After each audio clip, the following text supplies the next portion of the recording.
Welcome back to the Alan Nathan Show. I'm your guest host today, John Hayward, Deputy National Security Editor at Breitbart News. Joining us to talk about the fallout from Joe Biden's Trans Visibility Day on Easter is Jason Jones, president of the Human Rights Education and Relief Organization, or HERO, a film producer, author, activist, podcast host, and author of the book The Great Campaign Against the Great Reset. Welcome to the Alan Nathan Show. John, thanks for having me on your show. So I assume you probably celebrated Easter more than Trans Visibility Day over the weekend, but you saw the proclamation, I'm sure. We were all supposed to celebrate the other holiday. Yeah, I'm offended that it's only one day. I mean, I think we should have an octave of Trans Awareness Week. So this would be the third day in the octave of trans awareness. If we're going to make a religion out of this, let's go all the way.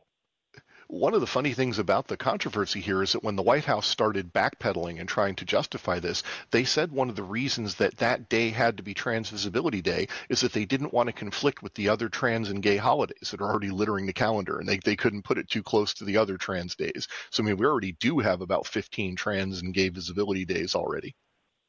You know, I saw that going around on social media. I didn't believe it. I said, this is not real. This is fake news. And I spent some time to research. In fact, yeah, there are a lot of trans holidays. It's unbelievable. As a veteran, father of a veteran, son of a veteran, I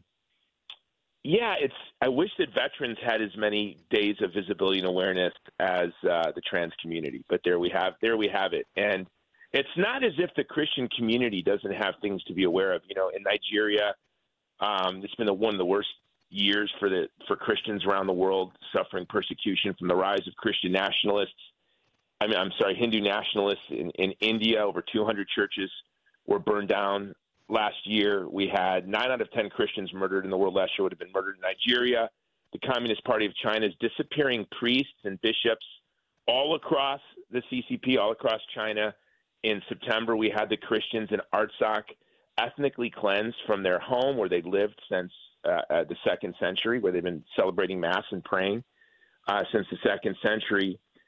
You would have thought that maybe Easter, if you wanted to make a political statement on Easter, it would have been a statement in support and solidarity with Christians who are suffering brutal persecution around the world. But instead, you know, they have this perverse celebration at the White House, and they banned any religious symbols at the White House that day. I had written about these subjects just recently, especially Nigeria, and how it's been such a bloody year for Christians there. And yet the Biden administration continues to insist Nigeria is not a country of special concern for religious persecution, which is absolutely baffling to a lot of activists. And when it comes to something like Artsakh or the Nagorno-Karabakh conflict, how often do you see any media coverage that mentions that this was a Christian population that was driven out of their homes by a conquering Muslim nation? I mean, there's just not a single peep about that. Not a single peep. And it's worse. I don't know if you have seen this. It's kind of slipped through the press, but Azerbaijan, which just, you know, last year committed an epic act of ethnic cleansing, was just a reward. They were given a reward for what they did by the Biden administration. Azerbaijan now is chairing COP29 in November, this climate conference. That's absurd anyway. But to think that Azerbaijan would be given the leadership of COP29, less than a year after they ethnically cleansed the Armenians from Artsakh. But I saw this, you know, with my work at the Vulnerable People Project. We serve vulnerable communities around the world. We're the last Western organization operating across Afghanistan. We're operating in the borders in the war with Russia and Ukraine. We're in Gaza.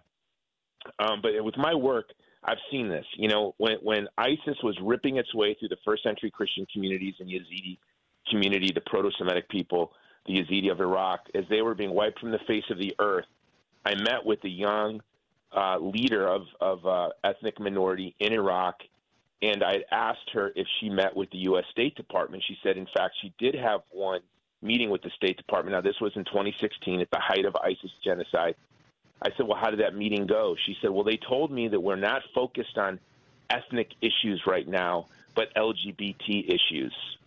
And so could you imagine how bizarre it must have been for this Iraqi woman, the leader of a people being wiped off the face of the earth, sitting across from a representative of the United States government, being told that the ethnic cleansing of your people isn't our focus because our focus right now is on LGBT issues. You know, when I share this story, I feel like I'm telling a lie because it's so utterly absurd. But this is where we are as a country. This is where we are now. And it's really difficult to make sense of almost anything this administration and a lot of the U.S. government for many years has done on this topic without coming to the conclusion that they just don't think persecuted Christians are a story. They're not important. They're not really a subject of concern, even if they're ethnically cleansed, driven from their homes, or outright massacred, as happens in Nigeria. It's not a big deal. It's not something that they feel is a crisis that needs to be spotlighted or have media attention paid to it, which I think is the key here. They understand that the government drives the media to a large degree and vice versa. And if they don't make a big deal at an official level about what happened to the Yazidis or to the Christians in Syria or to any of these other groups, then the media is not going to cover it as a big story and it's not going to get any cultural penetration. Yeah, and then meanwhile, they force the LGBTQ agenda on these countries that just look at us like we've lost our mind. And as you know, Russia and China are weaponizing our use of LGBT ideology to pry our allies away from us and put them in the sphere of the Russia and China sphere, because the peoples of Africa and Asia are so repulsed by this agenda. In fact, I was in Ukraine last June. I had met with Zelensky's staff in Ukraine at the presidential palace, and in that meeting, I was advocating for them to press the brakes on some abortion agenda items that they were pushing forward. And they shared with me, Zelensky's staff, that they had been getting pressure from the U.S. and Germany to push these sort of, this abortion and trans ideology. The West, the United States and Germany, were taking advantage of the war to force Ukraine, which is a country made up of conservative Christian farmers, right? It's the largest pro-life movement in Europe. It's the most Christian of the former Soviet republics. And here we are, the U.S. State Department is attempting to shove what they call pinkwashing or the pink agenda on the people of Ukraine in the midst of their war for their very existence. It's utterly unbelievable. But when you see Trans Visibility Day celebrated at the White House on Easter Sunday, that's a grave scandal. Now, and I'm a Catholic, and for the life of me, I can't imagine why Joe Biden has not been formally excommunicated at this point. Well, that's the rub, though. He isn't, and neither have legions of rapidly pro-abortion Democrats that came before him. There were many times when various Christian organizations or the Catholic Church, the Vatican, could have stood up and said, this is it, you've crossed the line, you're not Catholic anymore, and they never do.